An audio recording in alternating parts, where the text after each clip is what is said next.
Señora Mendía, ¿cómo se encuentra? ¿Cómo le ha afectado en lo personal y familiar la COVID y qué impacto ha tenido entre sus colaboradores y en sus funciones? Muy buenos días, muchísimas gracias a los patrocinadores y a Economía Forum por invitarme a participar y hacer llegar a todos los que están siguiendo este desayuno a qué estamos dedicándonos desde el gobierno vasco los socialistas. Bueno, la COVID hace un año impactó de lleno en mi familia, en concreto en mi marido y en mí. Afortunadamente lo pudimos superar bien, sin secuelas, pero eso a mí personalmente me ha hecho conectar de una manera mucho más cercana con todas las personas que lo están padeciendo, que lo han padecido y todavía hoy sufren sus secuelas, y sobre todo me hace estar muy cerca de esas personas que han perdido familiares muy queridos. Se cumple un año del confinamiento y 6 meses desde que usted es vicelehendakari en circunstancias inéditas y en medio de una profunda crisis. ¿Cuál es su balance provisional de esta etapa? ¿Qué ha aportado el Partido Socialista en este tiempo a la gobernanza de Euskadi y en qué cree usted que se percibe su presencia, la presencia de Idoia Mendia? Pues yo creo que el Partido Socialista y mi presencia como máximo exponente del Partido Socialista en el gobierno vasco es fruto del compromiso del Partido Socialista con esta tierra. Yo soy un eslabón más de la cadena histórica de más de 135 años que se cumplen este año de compromiso con esta tierra, con sus ciudadanos y con la mejora de su situación y de sus derechos. Los socialistas, además, estamos haciendo aquello a lo que nos comprometimos cuando estuvimos en la última campaña electoral. Nos comprometimos a dar un gobierno fuerte, un gobierno estable y una hoja de ruta clara, porque estamos viviendo tiempos de zozobra y las instituciones tienen que dar serenidad a la ciudadanía y al tejido económico. Y creo que con el acuerdo de gobierno alcanzado entre el Partido Nacionalista Vasco y el Partido Socialista de Euskadi, que ha dado este gobierno estable al país, estamos cumpliendo ese objetivo, la palabra dada a los ciudadanos. Por lo tanto, yo creo que esta es una cuestión que en ocasiones es verdad que por el ruido, las noticias que nos van llegando de muchos temas, tratan de ocultarlo, pero es lo más relevante. Y sobre todo cuando miramos a nuestro alrededor, creo que se pone más de manifiesto la estabilidad institucional de la que gozamos en Euskadi, no solo en el gobierno vasco, sino en el conjunto de las instituciones. Y eso permite que estemos centrados en lo más importante, y también las cifras al final son las que también nos cuentan cómo estamos los vascos con respecto a nuestro entorno, ¿no? Y yo quiero recordar que en estos 6 meses que llevamos al frente del gobierno vasco, el desempleo ha bajado un 62%. En febrero del año 2020 teníamos 117.000 parados en Euskadi. Es verdad que en agosto subió hasta una cifra de 146.000, pero ahora mismo estamos en 129.000. Por lo tanto, si hacemos una comparativa entre febrero de antes de la pandemia y el febrero de ahora, de después de la pandemia, estamos cerca por encima de 11.000 desempleados más en Euskadi.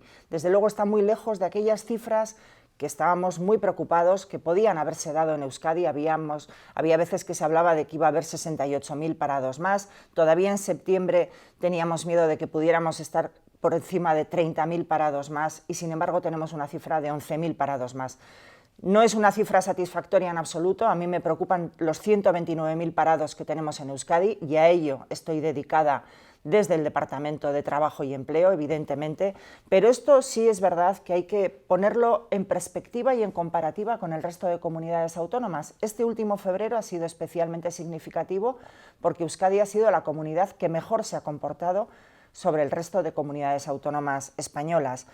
Y sobre todo, y lo más importante, esto se debe a 3 factores fundamentalmente, ¿no? El factor de tener un tejido productivo en Euskadi muy potente, a un acompañamiento público que se hace sobre todo a través de los ERTEs, que creo que es un compromiso público, pero que también es un compromiso de las empresas que asumen los ERTEs porque ven un futuro a su empleo, y luego la confianza en las instituciones, en unas instituciones que los empresarios, los agentes sociales y la ciudadanía percibe como unas instituciones comprometidas en seguir apostando por el futuro de este país, con iniciativas concretas con ayudas públicas y con iniciativas que generen empleo en Euskadi. Por lo tanto, yo veo a Euskadi en estos 6 meses con mucha más confianza y creo que además los inversores también lo están percibiendo de esa manera. No hay inversión sin confianza y las instituciones vascas, el gobierno vasco a la cabeza, está comprometido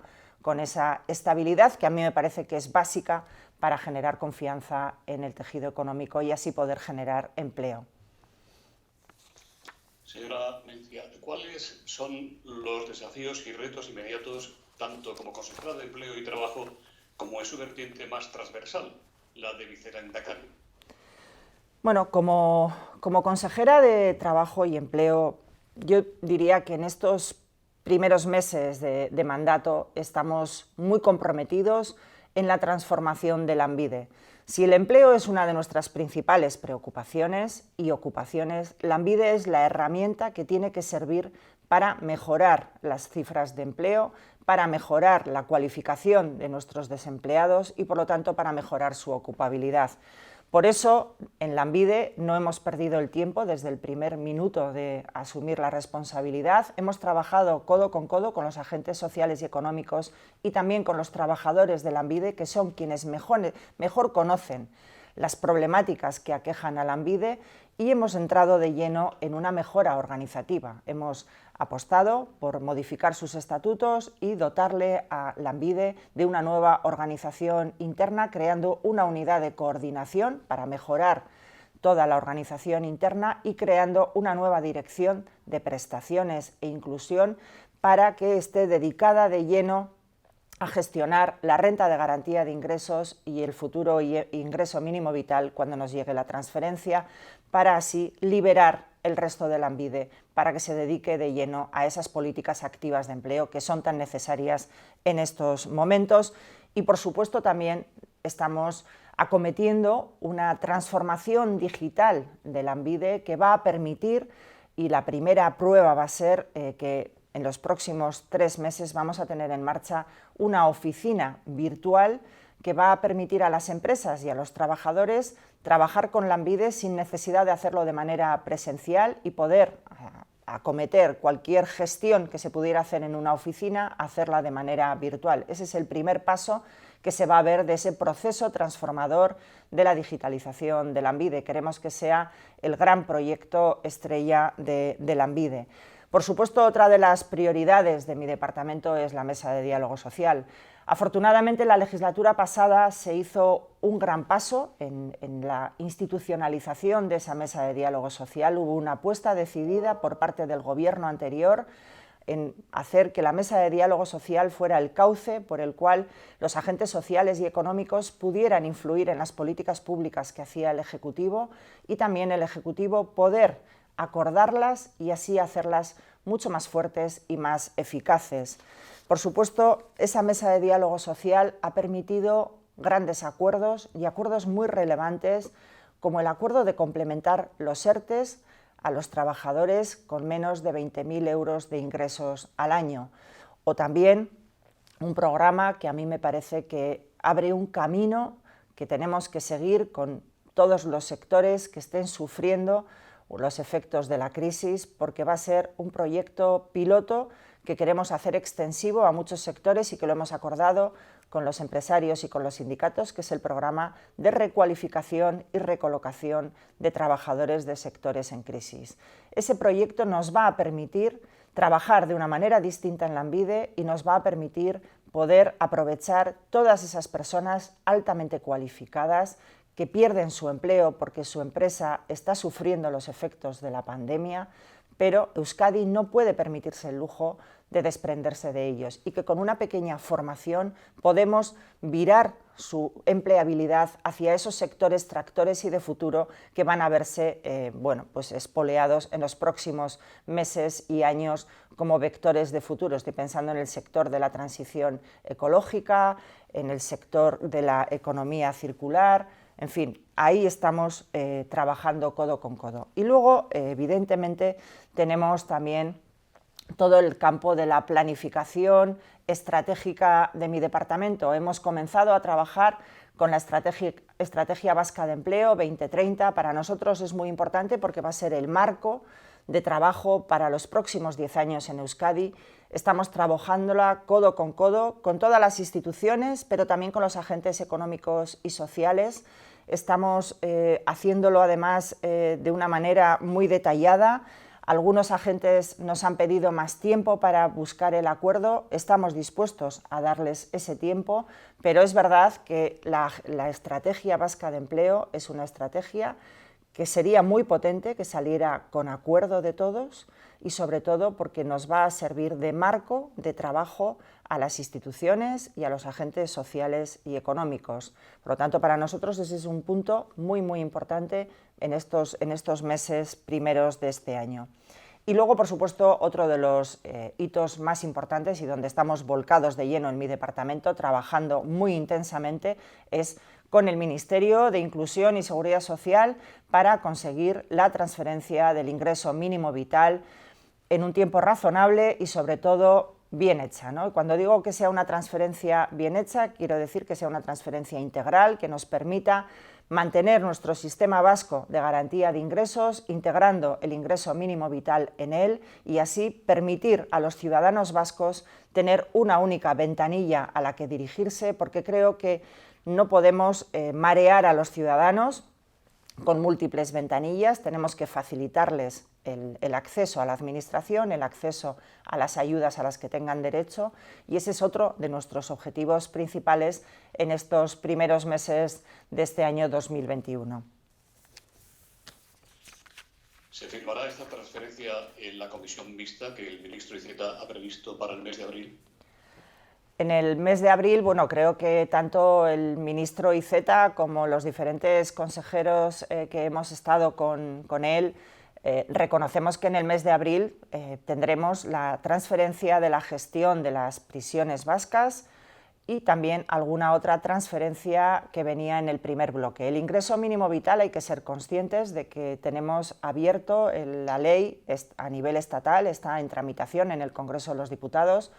Por lo tanto, necesitamos también que el Congreso de los Diputados cierre esa ley, cierre el sistema, sepamos cuál es la ley del ingreso mínimo vital y nosotros lo que estamos haciendo mientras es negociar los términos de la transferencia para que se produzca cuanto antes. En este tiempo de tanta turbulencia en las coaliciones de gobierno en algunas autonomías y ayuntamientos, la coalición de gobierno PNV-PSE goza de buena salud. ¿Le va a costar a usted rentabilizarla, habiendo como hay tantos pesos pesados nacionalistas en el Ejecutivo y con competencias con gran perfil y presupuesto? La presencia en los gobiernos de coalición, primero es una larga tradición en Euskadi, ha habido coaliciones de diferentes colores y creo que en Euskadi lo que sí tenemos muy ejercitada es la gimnasia de las coaliciones y la gimnasia de los acuerdos. Siempre hemos sido una sociedad muy plural, precisamente ETA quiso atacar esa pluralidad y a día de hoy, bueno, pues seguimos siendo afortunadamente una sociedad muy plural, con muchos partidos y somos capaces, a pesar de este clima tan cortoplacista, tan de titulares del día siguiente, tan de Twitter, de hacer acuerdos de país, acuerdos que afecten al conjunto de las instituciones y eso ha sido fundamentalmente gracias a una apuesta que los socialistas hicimos hace ya 6 años, que fue mojarnos con los acuerdos, arriesgar en los acuerdos sin pensar en rentabilidades políticas, porque si uno piensa en esos términos siempre va a estar apretando el botón de pánico en cualquier momento y mirando más de reojo a otros partidos que realmente a los ciudadanos. Nosotros siempre hemos mirado a los ciudadanos de cara a sus necesidades y a las soluciones que nos están exigiendo a los poderes públicos. Por eso creo que estamos en esta situación tan diferente. Con respecto al papel de los socialistas, yo creo que si alguien pretende que yo esté en un circo permanente con titulares grandilocuentes, como se ve en otras coaliciones, está muy confundido. Yo creo que lo que tienes que hacer es hacer un buen acuerdo. Los socialistas hicimos un buen acuerdo con el Partido Nacionalista Vasco.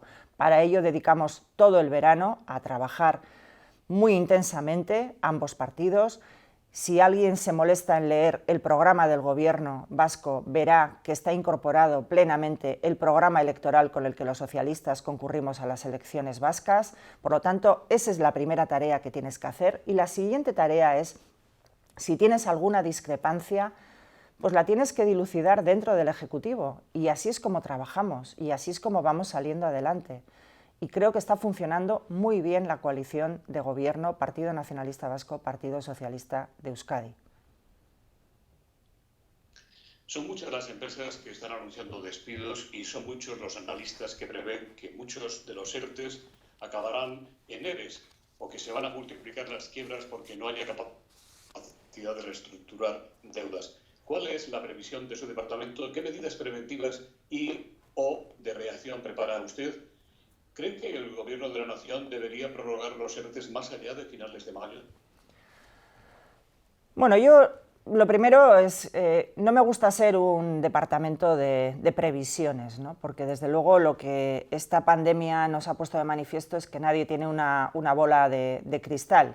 Lo que sí puedo decir es que el comportamiento de la economía, el comportamiento del empleo no está siendo igual al que conocimos en la última crisis, afortunadamente. También tengo que decir que los ERTEs han supuesto la mejor y mayor herramienta de sostener el empleo en España y en Euskadi. Gracias a ello hemos sostenido las cifras del desempleo y hemos mantenido el empleo en unas cifras muy buenas. Por otro lado, hay que valorar que los empresarios que deciden apostar por un ERTE es porque ven posibilidades de futuro a su negocio, y eso también es un signo positivo. Y otro signo importante y no menor es que esos ERTEs son fruto del acuerdo entre empresarios y sindicatos, y eso es algo también que hay que poner en valor, el diálogo dentro de las empresas entre los agentes sociales. Por otro lado, yo creo que este tema de los ERTEs y del diálogo social corresponde, evidentemente, ese tiene que ser un tema que se acuerde en el seno de la Mesa de Diálogo Social de Madrid. Yo creo que han ido siendo medidas muy acertadas las que han ido adoptando en esa Mesa de Diálogo Social que tiene el Gobierno de España con los sindicatos y con la patronal, y es en el seno de esa Mesa de Diálogo Social en la que ellos, con una cirugía fina, sabrán decidir lo mejor para la economía española y, por lo tanto, para la economía vasca. Hasta ahora creo que hemos ido por el buen camino porque los ERTEs, como digo, han demostrado ser la mejor herramienta para sostener el empleo y sostener la actividad económica. Participa esta mañana en este evento temático de Tribuna Euskadi, bajo el mecenazgo de la Fundación BBK, doña Nora Abate, concejala de Regeneración Urbana del Ayuntamiento de Bilbao. Egunon, buenos días. Egunon, muy buenos días. Hablemos de agenda urbana, ¿no? Sí, bueno, en el Ayuntamiento de Bilbao tenemos un proyecto ambicioso de regeneración urbana que va más allá de la rehabilitación conocida pues, de edificios, ¿no? Y busca una rehabilitación más integral en todos los barrios de la ciudad. Si en algo tenemos experiencia en Bilbao es en colaborar entre instituciones.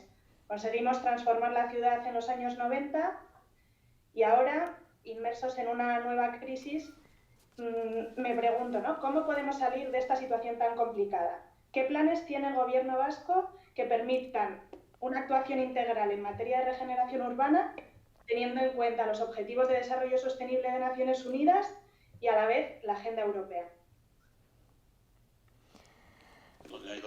Sí, gracias Nora por la pregunta que me haces. Bueno, en el Gobierno vasco lo primero que hemos hecho para ser efectivos en estos tiempos es romper las barreras compartimentadas de los departamentos del Gobierno y trabajar de manera transversal y conjunta en proyectos conjuntos.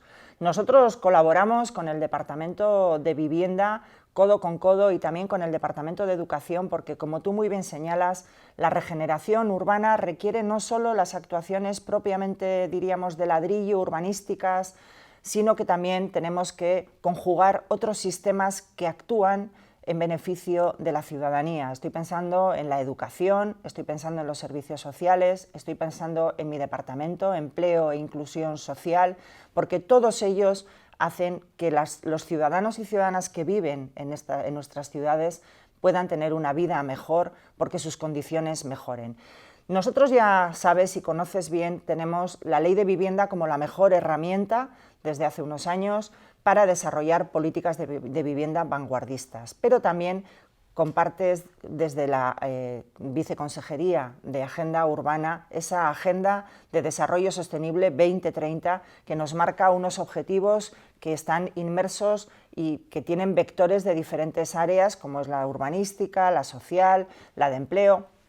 Ahora tenemos la fortuna de contar con los fondos Next Generation. Los fondos Next Generation tienen un vector importantísimo que nosotros vamos a aprovechar en Euskadi para impulsar todos esos proyectos que, a modo de proyectos piloto, hemos ido desarrollando en diferentes pueblos y ciudades de Euskadi, como en Bilbao, como en Eibar, como en Lasarte, como en Durango. Queremos hacerlos extensivos a otros pueblos y ciudades de Euskadi, apoyándonos en ese trabajo transversal de diferentes departamentos del Gobierno, en colaboración con los ayuntamientos y con las diputaciones, para conseguir esa regeneración urbana real que llegue a la vida de los ciudadanos y ciudadanas vascas.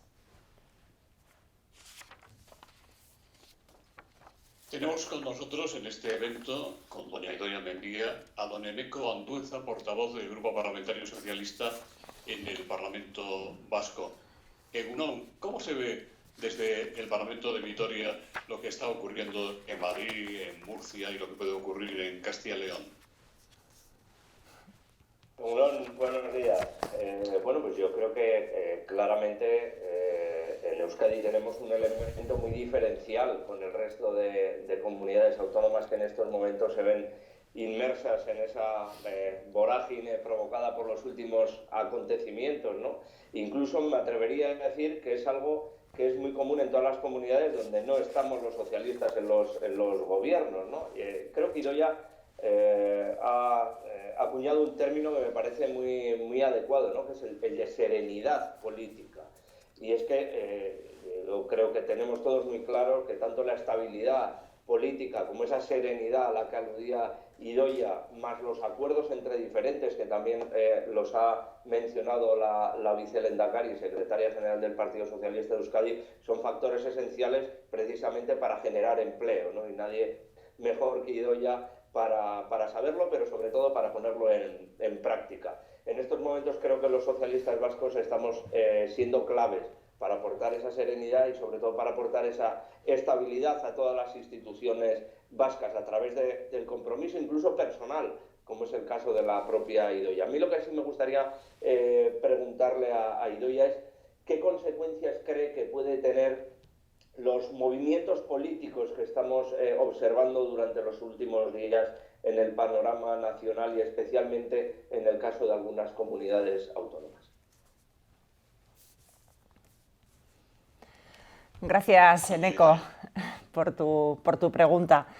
Bueno, yo creo que a mí en general no me gusta compararme con otras comunidades autónomas, me gusta centrarme en donde estamos, ¿no? En Euskadi y en sus oportunidades, pero es verdad que si miras alrededor, y es algo que ha venido siendo de manera permanente en los últimos meses, pero ahora este estallido de mociones de censura o elecciones anticipadas yo creo que lo ha puesto todavía más de manifiesto. Euskadi está en una situación mucho mejor que otras comunidades autónomas que podríamos considerar competidoras de Euskadi a la hora de captar iniciativas, proyectos tractores, en un momento de grandes oportunidades para dar un salto de gigante de décadas en transformación económica, transformación digital, transformación ecológica. Euskadi, gracias a esta serenidad, a esta colaboración institucional, a este alineamiento en el que estamos todos los gobiernos de Euskadi, desde el último ayuntamiento hasta el gobierno vasco, estamos alineados y colaborando todos juntos para alinearnos también con el gobierno de España para conseguir oportunidades a través de los fondos europeos que nos permitan dar ese salto de gigante, ¿no? Y mientras vemos alrededor, pues eso, miras a la comunidad Autónoma de Madrid y la encuentras que estaba mucho más ocupada en hacer oposición al Gobierno de España y ahora metida de lleno en un zafarrancho totalmente electoral, o miras a Cataluña y lamentablemente Cataluña, que podría ser una gran competidora de Euskadi, pues por desgracia, a pesar del resultado electoral de los socialistas en Cataluña, pues los independentistas han vuelto a no querer salir de ese bucle y condenar a la ciudadanía catalana a 4 años más de serie independentista y de pérdida de poder económico y de poder de influencia en un momento que es clave, porque lo que no hagamos en estos años, lo que no hagamos en los próximos 4 años, va a suponer una gran pérdida de oportunidades para sus ciudadanos. Afortunadamente en Euskadi estamos en otra posición. Y como muy bien señalabas, Eneko, la diferencia entre esos sitios y Euskadi es que en Euskadi estamos los socialistas en los gobiernos y allí no están los socialistas en los gobiernos. Pero para nosotros es una gran oportunidad el tener a las instituciones centradas en la agenda de los ciudadanos, en la agenda de buscarles soluciones a los problemas que nos aquejan y a los grandes retos que nos ha puesto la globalización, pero también la pandemia encima de la mesa. Así que espero que Euskadi sepa aprovechar esta oportunidad. Las instituciones, tú lo sabes, Eneko, estamos centradas en ello, también el Parlamento, así que espero que dentro de unos años podamos mirar atrás y decir, supimos hacerlo y supimos acordar en beneficio de la mayoría. Javier López de la Calle, gerente del Foro Marítimo Vasco, por el chat de Teams, quiere dejar claro que le parece inadmisible el desmantelamiento de las instalaciones de la naval y la desaparición de la actividad industrial. Y dice, ¿apoyarían ustedes desde el Ejecutivo y desde el Partido Socialista el mantenimiento de la actividad naval si ocurre, como parece, que está ocurriendo un acercamiento de Lagún, otro grupo participante en la puja, que contemple en el desarrollo de su plan de negocio para esos terrenos mantener la actividad naval? El señor López Lacalle sabe perfectamente que tanto los socialistas como el Gobierno vasco lo que deseamos para los terrenos de la naval, y en eso hemos estado trabajando de manera permanente y seguiremos haciéndolo, porque tenga una actividad industrial y preferentemente saben ellos que hemos luchado porque tenga una actividad naval, ¿no? Creo que el frente que permite la ría, los diques existentes, son algo que es una oportunidad enorme y lo que nosotros estamos centrados es en apoyar cualquier diálogo posible para mantener esa actividad industrial y esa actividad naval que sea compatible con la propuesta que haya en los tribunales, ¿no? en el concurso. Interviene ahora don Ekain Rico, diputado del Grupo Parlamentario Socialista en el Parlamento Vasco. Egunon. Egunon, buenos días. Pues la pregunta que yo tengo va vinculada a una fecha que hemos conmemorado esta semana, la del 8 de marzo, que ha sido conmemorada de una forma muy diferente, pero yo creo que ejemplar, y que nos permite además reflexionar en torno a las actuaciones que pueden llevarse a cabo desde los poderes públicos para implementar la lucha por la igualdad. Y en este sentido, yo, vicelehendakari, le planteo cuáles son las actuaciones que tiene planteada su departamento en esta materia. Gracias, Ekain, por tu pregunta. Es verdad, este 8 de marzo ha sido un 8 de marzo muy distinto. Lamentablemente, por las circunstancias de la pandemia, no nos ha permitido acudir a las calles y llenarlas de forma multitudinaria, como veníamos haciendo en los últimos años, pero eso no nos ha impedido seguir trabajando desde el Gobierno en un compromiso claro por la igualdad. La igualdad atraviesa todas las políticas del Gobierno vasco de manera transversal, en todos los departamentos la tenemos en nuestro frontispicio y es nuestro iluminador para las políticas. Por eso yo también, desde mi departamento, a través, por ejemplo, de la Mesa de Diálogo Social, la igualdad es una tarea importantísima en los trabajos que desempeña la Mesa de de diálogo social y los acuerdos que a través de ella alcanzamos para seguir luchando contra la brecha salarial, y para eso hemos reeditado una guía del trabajo de igual valor que viene a poner de manifiesto la brecha salarial que existe en ocasiones y que se oculta a la vista de los trabajadores y trabajadoras, y estamos colaborando con los sindicatos para poder encontrar alguna empresa en la que poder hacer un proyecto piloto que nos ilumine mejor para ver qué medidas podemos tomar entre todos por acuerdo que mejore esa situación, que no es más que un signo más de la desigualdad que sufrimos las mujeres en muchos otros campos.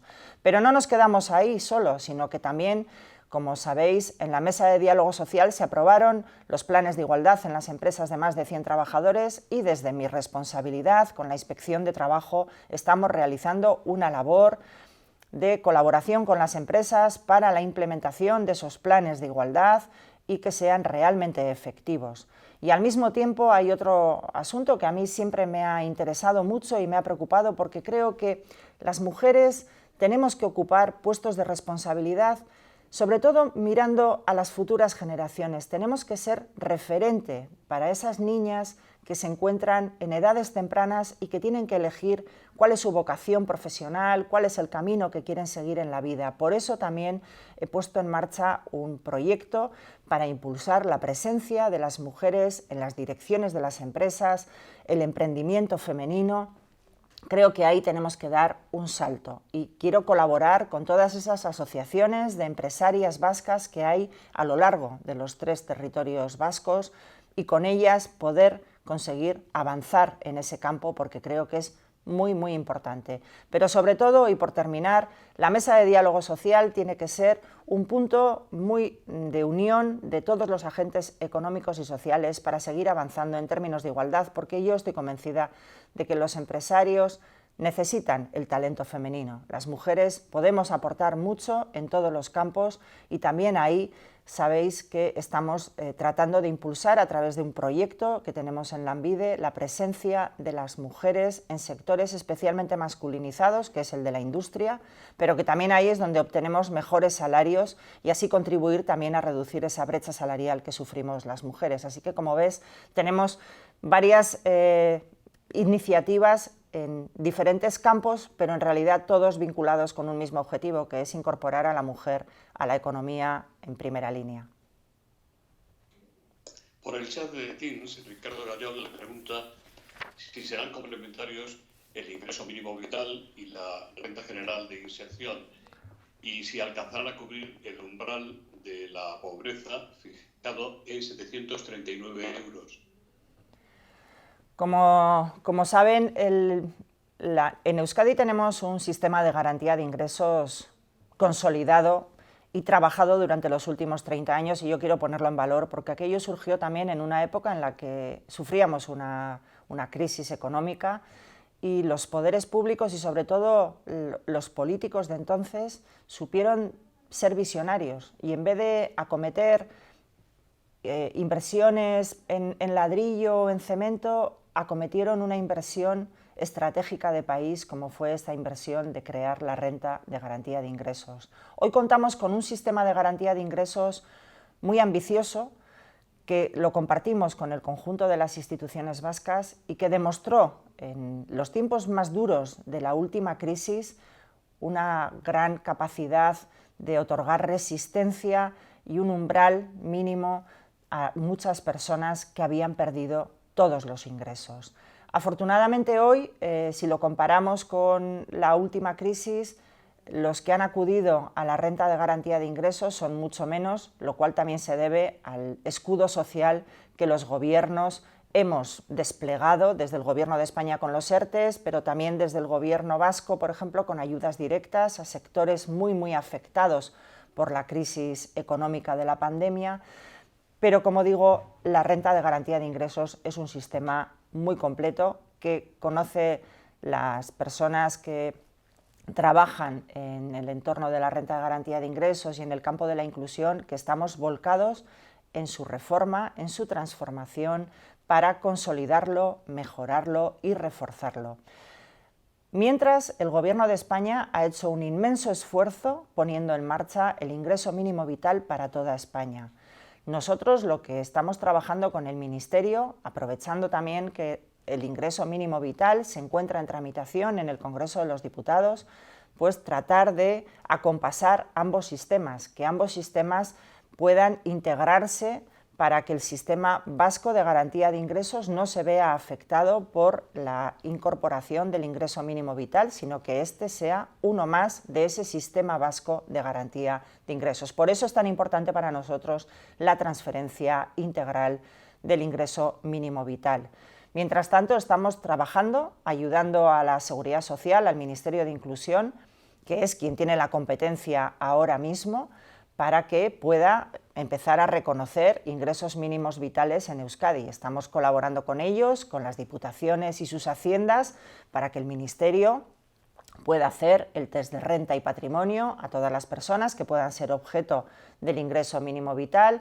Estamos también trabajando con el Ministerio, poniendo en común con ellos y con el permiso de las personas que en Euskadi perciben la renta de garantía de ingresos, porque hemos estado volcados en ese trabajo en los últimos días, para hacer un cruce de datos con el Ministerio entre los perceptores de la renta de garantía de ingresos vasca para ver cuántos podrían ser perceptores del ingreso mínimo vital.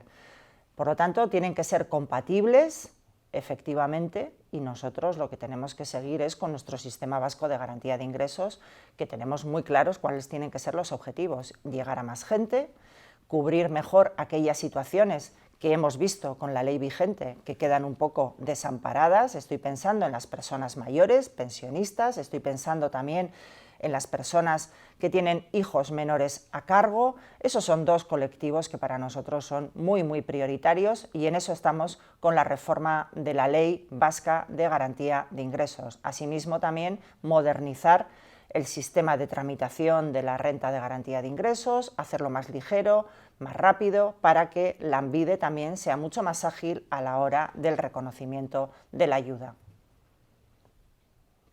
Íñigo Albizuri, de Mondragón Corporación, dice: el cooperativismo vasco es un referente por su generación de empleo de calidad, y la economía social en general y el cooperativismo en particular es parte de su negociado.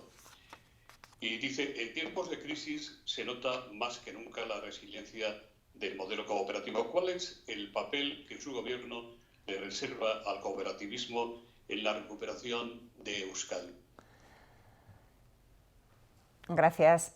Saben todas las personas que trabajan en el movimiento cooperativo que para nosotros es una de las prioridades de nuestro departamento. De hecho, estamos inmersos en la elaboración de un plan inédito. Nunca se había hecho ni ese plan que vamos a hacer a lo largo del próximo año, que es un plan interdepartamental de economía social. ¿Por qué? Porque queremos poner negro sobre blanco todos los departamentos del Gobierno qué relación tienen con el cooperativismo, cómo podemos impulsar mejor el movimiento cooperativo y cómo podemos impulsar la economía social. La economía social, tanto la cooperativa, tanto las sociedades laborales como las empresas participadas, son unos sectores comprometidos con su entorno, comprometidos con el territorio, con gran arraigo, que además dan un empleo de calidad a sus trabajadores y dan voz a los trabajadores.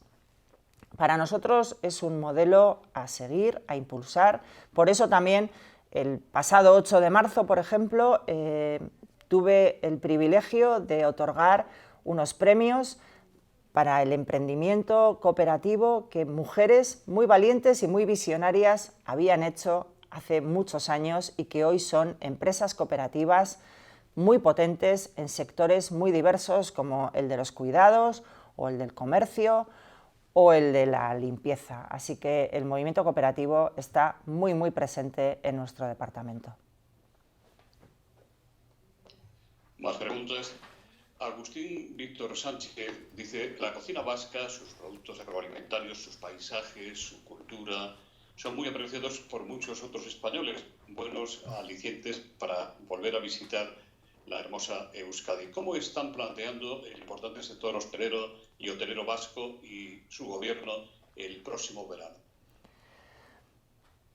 Pues dice bien, Euskadi está llena de atractivos y así lo hemos podido comprobar en los años anteriores a que nos cayera la pandemia como una losa encima y nos cerrara las fronteras a los visitantes. Euskadi es una tierra atractiva donde además habían surgido proyectos muy transformadores, muy innovadores, donde el turismo era un turismo de calidad, un turismo de experiencias para los visitantes.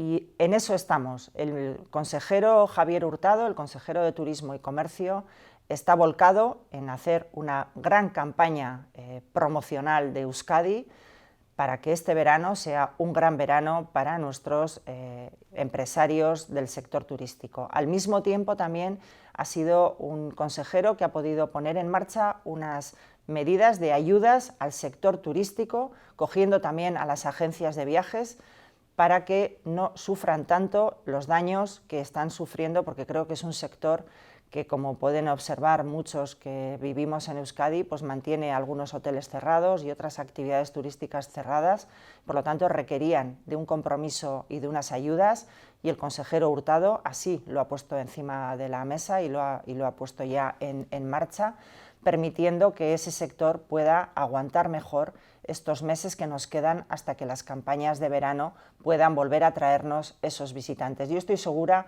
de que todo el mundo tiene ganas de volver a disfrutar de la gastronomía vasca, de los grandes paisajes que tenemos y de nuestra cultura. Creo que eso quedó de manifiesto antes de la pandemia, así que ahora, en cuanto se abran las puertas de las mugas con otras comunidades autónomas, y espero que con otros países europeos también, podamos llenar nuestras calles nuevamente de turistas que disfruten de todo lo bueno que tenemos aquí. Consuelo Parra, desde la Asociación de Profesionales Extranjeros, le pregunta si su departamento va a potenciar algún programa para la inclusión laboral para los migrantes. Nosotros desde Lanbide saben que trabajamos también el tema de la inclusión. Es verdad que la política migratoria y la ley de extranjería dificulta en ocasiones que personas que se encuentran en situación irregular se puedan incorporar a cursos de formación, pero espero que en los próximos meses podamos encontrar la vía para que tanto los migrantes puedan entrar en estos cursos de formación. Para nosotros es muy importante porque es la vía de que puedan encontrar un futuro en nuestra tierra y que así puedan arraigarse, y para nosotros, teniendo en cuenta el reto demográfico que tenemos en nuestra comunidad autónoma, necesitamos todas las personas que quieran tener un futuro en Euskadi, y para eso nosotros lo que tenemos que hacer, y en eso estoy comprometida con mi departamento y con Lanbide como herramienta, pues dotarles de la mejor formación posible para que puedan tener oportunidades de empleo y así una vida en este país. Luis Cañada, el presidente de la Fundación Noria Salcedo, le da las gracias por su serena participación y dice, nos ha apuntado usted, doña Idoia, la planificación estratégica de empleo 2030. ¿Qué ubicación tiene asignada en esta agenda el empleo juvenil? Gracias a Luis Cañada por su pregunta. Saben que nosotros estamos comprometidos con el empleo. No queremos hacer diferencias entre personas ni enfrentar colectivos, porque somos conscientes de que todos hay algunos colectivos que tienen especiales dificultades para encontrar el empleo, y por eso queremos hacer planes específicos para cada uno de ellos. Sabemos de las dificultades que tienen los mayores de 45 años y por eso estamos trabajando también en hacer unos planes más a la medida para darles una formación adecuada y poder que vuelvan al mercado de trabajo.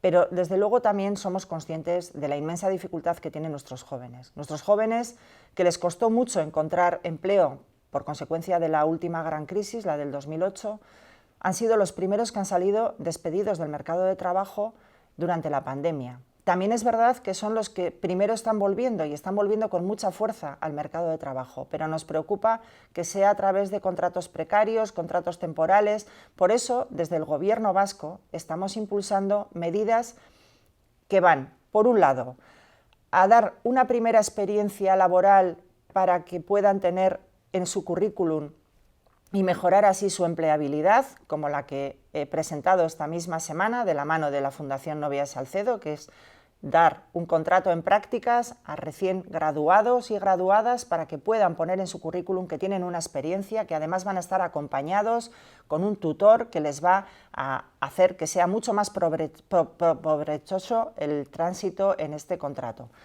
Pero luego también estamos comprometidos con Lehen Aukera, que es otorgar un contrato de trabajo estable durante un año y con un salario de más de 1.200 euros a graduados de universidad, graduados de formación profesional, para que puedan así entrar en el mercado laboral en buenas condiciones. En Euskadi estamos comprometidos con el futuro de los jóvenes, somos conscientes que tenemos que retener todo el talento, no solo por el bien de la sociedad, sino también por el bien de nuestras empresas. Nuestras empresas necesitan talento joven y necesitan que tengamos un futuro garantizado en Euskadi para su actividad económica. Así que desde el Gobierno vamos a empujar en esa dirección con esos proyectos que les he comentado y con algunos más que iremos diseñando.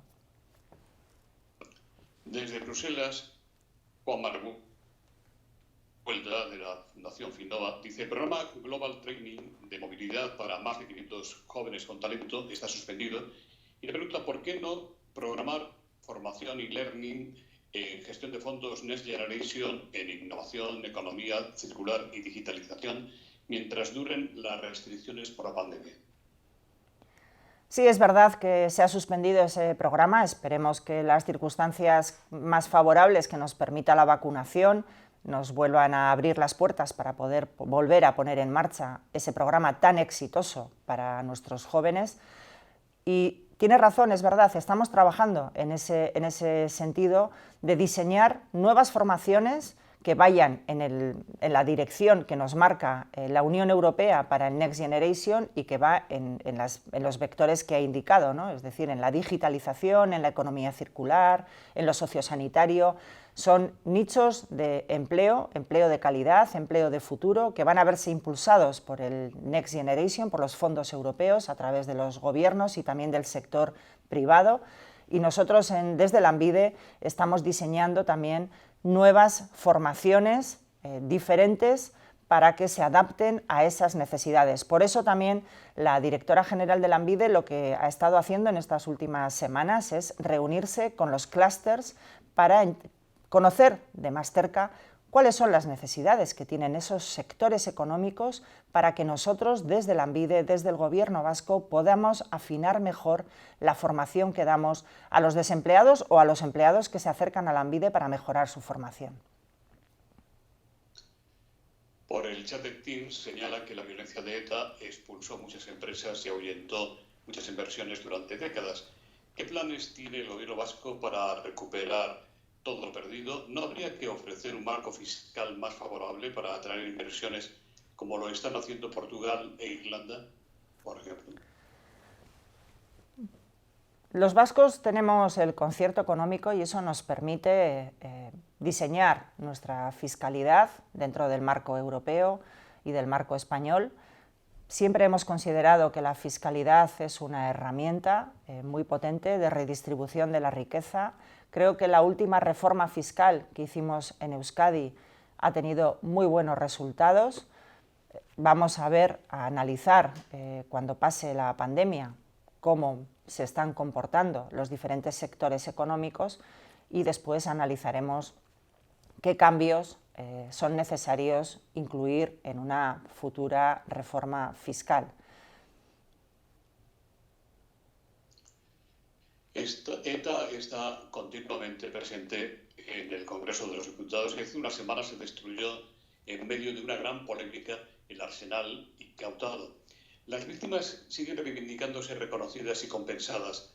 ¿Cuál es su misión? Creo que el acto que tuvimos hace unos días en Madrid de destrucción de las armas que sirvieron para matar vidas, para acabar con vidas, para perseguir políticamente y también por una razón de Estado a muchas personas, que ahora se destruyan para construir convivencia, a mí me parece un acto de gran simbolismo, sobre todo para los vascos y las vascas. Creo que fue un acto organizado por el Memorial de Víctimas del Terrorismo, por una persona de gran prestigio como es su director. Allí pudimos estar con las víctimas y es verdad que nunca será suficiente el reconocimiento y la reparación que hagamos, porque las víctimas lo que han sufrido es irreparable. Pero creo que desde las instituciones tenemos el deber de contribuir cada día a su memoria, a la deslegitimación de cualquier forma de terrorismo, porque nunca debió de existir el terrorismo. Creo que lo más importante es reconocer la injusticia de esas muertes, no solo en el pasado, sino también en el presente y en el futuro. Y a eso es a lo que tenemos que comprometernos todas las fuerzas políticas. Usted reivindica el diálogo y el acuerdo, pero la oposición les acusa en conjunto al gobierno vasco de actuar como un rodillo. ¿Por qué cree usted que se produce esto? Bueno, porque yo creo que es un bonito titular, ¿no? Pero no se acerca a la realidad del día a día del Parlamento. En el Parlamento, en muchas ocasiones acordamos incluso por unanimidad, muchas decisiones, muchas proposiciones no de ley o mociones que presentan los grupos parlamentarios de la oposición y que apoyamos todos. Lo importante cuando se tienen que alcanzar acuerdos es que haya voluntad por ambas partes y en ocasiones la oposición, por desgracia, está más en un titular, en una política más electoralista, pensando en qué resultado me va a dar esta decisión, esta votación al día siguiente, cómo salgo en el periódico al día siguiente. Yo, de la experiencia que arrastro en la política vasca, son necesarios los acuerdos. Y creo que además esta visión que se está imponiendo en España y también en países de nuestro entorno, ¿no?, de que acordar es renunciar a tus principios. No, acordar es lo más grande que hay, es un acto de generosidad inmenso donde dos o más se ponen de acuerdo, dejan de lado algunas de sus diferencias sin renunciar a ellas, porque tú no dejas de ser lo que eres ni de lo que defiendes, pero pones la prioridad el avanzar. Y para avanzar hay que acordar, hay que poner sobre la mesa aquello que tenemos en común. A veces son pocas cosas, otras veces son más, pero es algo que es necesario y tenemos que reivindicar que lo mejor de la política es el acuerdo. En Euskadi, por ejemplo, hay que recordar que los mejores años de Euskadi fueron los años en los que los socialistas estuvimos en coalición con el Partido Nacionalista Vasco a lo largo de los años 90 y que ahora vuelven a ser los mejores años de Euskadi y que además estamos construyendo la Euskadi del futuro con los ladrillos que estamos poniendo ahora. Es una suerte que este país cuente con un gobierno con una mayoría sólida, con una hoja de ruta fuerte y sobre todo con una hoja de ruta clara, porque esto está todo negro sobre blanco en un programa de gobierno. Pero somos también un gobierno convencido de que es un momento para que todos participen y nosotros invitamos a la oposición a que participe de estos avances que Euskadi va a hacer en estos próximos años. Lo que no puede pretender la oposición es confundir el Parlamento con el Gobierno. El Gobierno gobierna y el Parlamento controla al Ejecutivo, hace medidas de impulso político y ahí es donde tienen que saber cuál es el papel que tienen que jugar. Lo peor que puede pasar a la oposición es que no sepa cuál es el papel que tiene que jugar en cada momento, pero que sepan también que somos un gobierno de mano tendida. El delegado del Mundo, del diario El Mundo en el País Vasco, José Anizarra, dice: durante las últimas legislaturas el Parlamento Vasco ha mantenido una ponencia para reformar el Estatuto de Gernika y existe un texto articulado prácticamente cerrado entre el PNV, el Partido Socialista y Podemos. ¿Por qué no se ha reactivado en esta legislatura todavía esa ponencia? Y también le pregunta si continuará aparcado el nuevo estatuto mientras dure la crisis de la COVID-19. Hicimos un gran trabajo en la legislatura pasada en la ponencia de autogobierno e hicieron un gran trabajo los expertos a los que les encargamos una tarea difícil como era traducir a un texto articulado lo que los grupos parlamentarios habíamos propuesto en la ponencia a cada uno de nosotros. Ese trabajo de los expertos es un trabajo que permanece en el seno del Parlamento, pero ahora mismo los partidos estamos volcados, al menos los partidos que estamos en el gobierno vasco, estamos volcados por un lado, en luchar contra la pandemia, la reactivación económica y la generación de empleo, no dejar a nadie abandonado a su suerte y cumplir con el Estatuto de Gernika.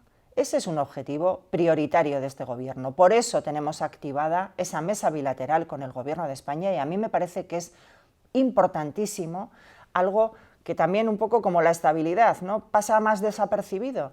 Es decir, que el Partido Nacionalista Vasco y el Partido Socialista de Euskadi, a través de un diálogo institucional con el Gobierno de España, estén trabajando no solo las diferencias que siempre ocurren entre el Gobierno central y un Gobierno autonómico, sino también la negociación y el traspaso de las competencias, a mí eso me parece de gran valor y requiere de un gran esfuerzo. Eso no quita para que, es verdad, somos la única comunidad autónoma de España que no hemos reformado aún nuestro Estatuto de Autonomía, pero tenemos ese trabajo ya realizado. Bueno, que sepa la gente que estamos centrados en esas cuestiones que a mí me parece que son las que también ocupan a los ciudadanos vascos: la recuperación económica, la recuperación del empleo, mantener la salud de nuestros vecinos y vecinas y cuidar de las personas que peor lo están pasando, no dejándolas abandonadas a su suerte y centrándonos en una cuestión pendiente, como es el cumplimiento del Estatuto de Gernika. Ese fue el compromiso en la legislatura pasada y sigue siendo el compromiso en esta legislatura y, como han podido comprobar, también es en lo que está volcado todos los consejeros y consejeras de este Gobierno, como se pudo ver la semana pasada con las reuniones que a diferentes niveles se produjeron en Madrid. Usted, que es una influyente miembro de la ejecutiva del PSOE, ¿no considera una anomalía que 5 ministros del Gobierno, los de Unidas Podemos, desde las propias instituciones estén impugnando y zahiriendo la figura del rey? ¿Son normales en un gobierno de coalición sus enormes desacuerdos en cuestiones esenciales como la monarquía, el modelo territorial, además de discrepar en economía, políticas de igualdad, etcétera? Por si fuera un poco, Unidas Podemos se ha apartado otra vez de la línea del PSOE al votar en contra del suplicatorio de Puigdemont, Comín y Ponsatí en el Parlamento Europeo esta misma semana. Con todo esto, ¿no cree que será difícil que la coalición de gobierno aguante hasta el final de la legislatura? Bueno, yo creo que son cuestiones distintas, pero que confluyen, es verdad, en un mismo partido, ¿no? Por un lado, su falta de sentido institucional en lo que tiene que ver con el pacto constitucional y la Constitución como marco jurídico bajo el cual actuamos todos los poderes públicos. Y en ese sentido creo que les falta mucho sentido institucional. No son conscientes de que cuando estás en un gobierno, como están en el Gobierno de España, ocupando no solo una vicepresidencia, sino también algunos ministerios más, tienes que tener esa lealtad con la Constitución porque eres un ministro o un vicepresidente de España. Por otro lado, está el tema de cómo se lleva la coalición, ¿no? Y creo que ahí, bueno, pues les falta más de un cursillo, ¿no?, de saber estar en una coalición de gobierno. En las coaliciones se trabajan los acuerdos y se trabajan los desacuerdos desde la discreción. Uno no va sacando pecho de si he apretado más o he apretado menos, o esta ley es así gracias a que yo he empujado. Desde luego en Euskadi los socialistas no trabajamos así. Las discrepancias, si las tenemos entre nacionalistas y socialistas, las trabajamos en el seno del gobierno y cuando salimos a la palestra pública salimos como un gobierno, como el gobierno vasco. Y por otro lado, el tema del suplicatorio de Puigdemont, bueno, yo creo que no se puede tolerar la desigualdad entre los españoles. Y aquí todo el mundo está sujeto a la ley y cuando a ti los tribunales de justicia te están pidiendo que des cuenta ante los tribunales, lo que tienes que hacer es presentarte ante ellos. Y me parece que lo que han hecho en el Parlamento Europeo es lo correcto, es decir, dar el visto bueno a que salga adelante el suplicatorio y que Puigdemont pueda, igual que el resto de encausados por el procés catalán, dar cuenta ante el Tribunal Supremo de, bueno, los delitos de los que se le acusa. La última pregunta la hace el periodista Fernando Jáuregui y quiere saber si acabó, en su opinión, el efecto Illa en Cataluña y si con eso acabó cualquier entente entre Ajuria Enea y el Palau de la Generalitat.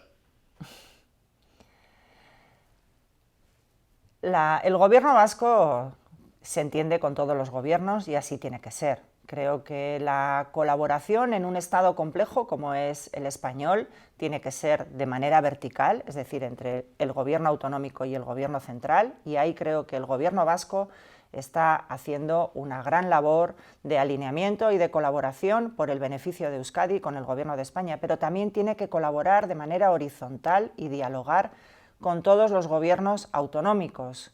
Ese es lo que es un Estado complejo como el español, ¿no? Que estamos funcionando de manera casi cuasi federal, y esa es una gimnasia que cada vez más creo que tenemos que practicar en España, el diálogo horizontal, la cooperación y la coordinación. Creo que es una de las grandes lecciones que nos ha dejado la pandemia a los españoles, que es la necesaria colaboración horizontal entre los gobiernos autonómicos y la coordinación y, por supuesto, con el Gobierno de España.